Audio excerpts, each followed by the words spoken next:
Okay, I'm here today to introduce you to my latest guide, my latest vinyl guide. It's Manship's British Soul Vinyl Guide, which covers everything to do with Northern Soul, Motown, R&B, Funk, Deep Soul, and records that cross over from being mod to being Northern Soul. It's all in this guide from about 1957 all the way to present day. In the guide it covers all in artist order. It covers artist, A-side, B-side, label number, what genre it is, whether it's a 45, an LP or an EP, they're all in here. The year of release and the estimated value at this current time. Obviously values change, they change all the while, but it's a really good guide to see how much your records are worth. Also in here we cover the bootlegs and the counterfeits of British records, and tell you the difference between the authentic first release and the second repress. But more than that, this book for the very first time documents the people who started Northern Soul off. The real people. I'm not talking about the DJs who were spoon-fed great records by dealers. I'm talking about the teenagers, and I mean some of these people were 14 years of age and still at school when they were scouring the streets of Manchester, Birmingham, Liverpool, Leicester. Every major city had a gang of kids who were so into soul music they went out and found soul music they could play at their local youth clubs, etc, etc. Now this book documents these people. The foreword is done by Tony Ellis. He was one of those youngsters who combed the streets of London every day looking for vinyl, and that's his story. And the foreword is all about his life as a youngster and his life and how he got into Northern Soul. We also cover the story of Eddie Crosdale. We also cover the story of Keith Minshall, of Colin Curtis, and all these people. Although Colin Curtis is an iconic DJ today, he started on the streets of Stoke at the local youth club with his best mate Keith Minshall, and they together went on a journey of not only loving soul music but finding soul music, and these are the pioneers of what Northern Soul is based on. Not the later years of Wigan Casino or Cleethorpes Pier or the Blackpool Mecca. We are talking about the 60s when kids went out and found their own music, and it's a phenomena which wasn't repeated in any other country in the world, other than maybe the Pittsburgh scene in the USA, which went and found their own music, or maybe the popcorn scene of Belgium and France, which went out and found their own music. But this is the story of the people who did it in Britain and caused the biggest sensational underground music scene in the world today. They created Northern Soul, starting in around about 1960 when the jazz scene first heard records from Memphis, you know, records by the Marquets, records by Booker T and the MGs, records by Rufus Thomas, and the jazz scene changed. We talk about a guy called Dave Rivers who as a youngster went through all the record shops in London trying to find Northern Soul, or what was then called Great Soul to dance to. And along the way, what we're going to do is talk about these pioneers. We're not talking about people, I said, who were spoon-fed rare records by dealers who went worldwide to find them. We're talking about the streets of major cities in England, and how these guys went out, found their own music, and somehow without the the aid of the internet, the aid of mobile phones, they all actually converged at certain clubs like the Twisted Wheel, the Catacombs, and the Mojo in Sheffield. So this book documents their story and documents all the records that have become so collectible from this embryonic scene of Northern Soul. So we start at A and we go through, and every artist beginning with A, and you will notice that this is full colour all the way through, full colour, and it's covering beautiful label scans are documented throughout the book. I think there's over 200 or 300 label scans in here of LPs, EPs, beautiful memorabilia, as you can see, early blues and souls covers, beautiful label scans there, and we're only at B, and this is full colour, and we're filling in the gaps with great artwork of the labels and the sleeves, and nice full colour pieces like that, which show what these guys were looking for in the mid-60s. It shows why they left their houses on a Saturday morning and didn't come back until the evening after a day of just hunting for nothing but soul vinyl, predominantly soul.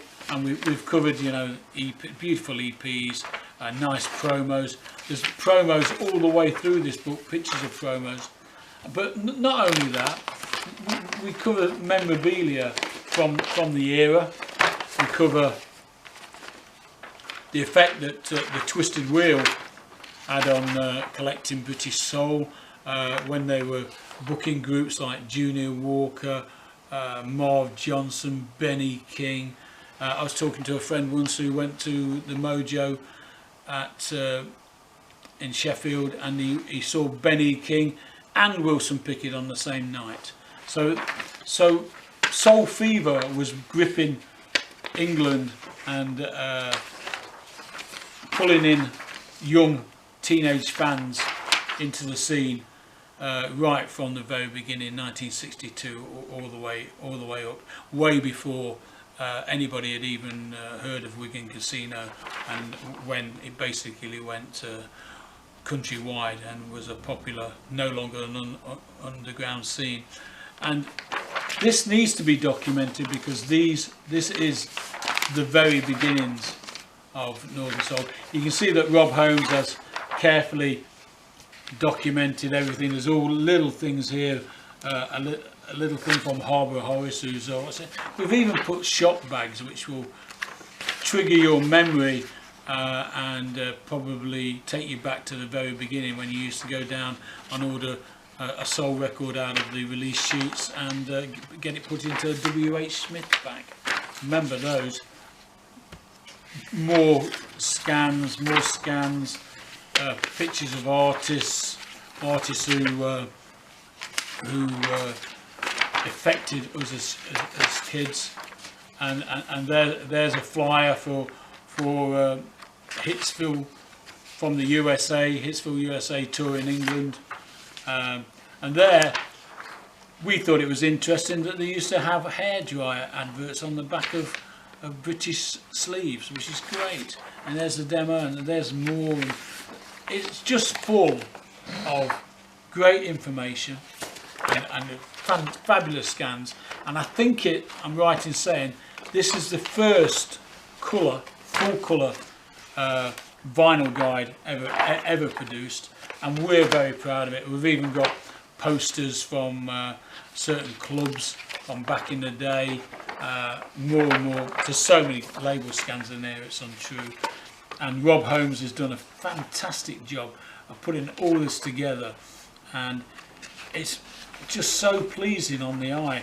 I'm really pleased with the final result, and like I say, artist order, A-side, B-side, label number, the genre it is, whether it's a 45 or an EP, the date, and the value. And But I think the most important thing in this book, although I'm in love with all the fabulous scans and the colour, you don't go many pages without something brilliant jumping out at you, something you will have never seen before. You know, rare albums, rare EPs. Mary Wells is there, and we're getting towards the end, and we're taking bits of adverts for the clubs that these people frequented, and it just goes on and on. I'm really pleased with it. I think it's the best work we've ever done.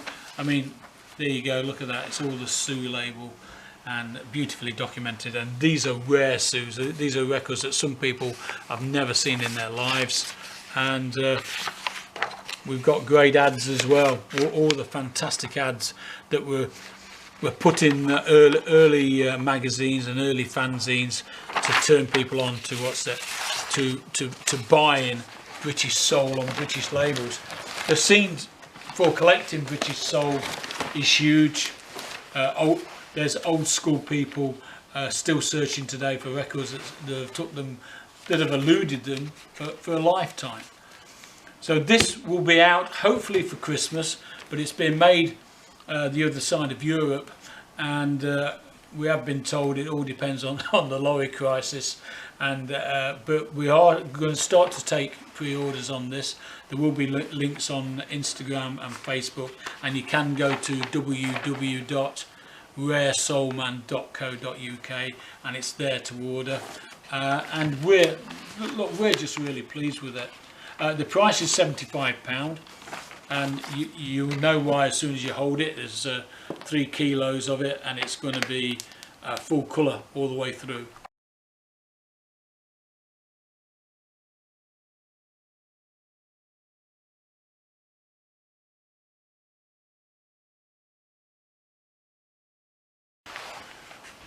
Whilst compiling this book, I've spoken to so many people who were at the cutting edge of the British soul scene from 1964 to 1972 were the key years to develop this underground scene that became known as Northern Soul. I've met so many people who were into it, and so many people who dropped out of it in 1964 because they got married and they got jobs. They dropped out of it again in 1968, like a 4-year cycle. They dropped out of it again when the Twisted Wheel closed. They dropped out of it when the Catacombs closed. They dropped out of it when the Torch closed. But all these people started their journey with finding their own music on the streets of Britain, and this is a documentation of not only that journey, but the in-depth documentation of the records they were looking for, and still today they're so very collectible, so sought after. And you know, the days of the astonishing price of £10 for a rare British single back in the late 60s, today £1,000 is becoming the norm for the really rare in-demand ones. So anyway, read all about it. It's unmissable in my opinion. It's the best work we've ever done, and it's full colour and it's beautiful. It's a coffee table book and a reference book at the same time. Thank you. I hope you enjoy.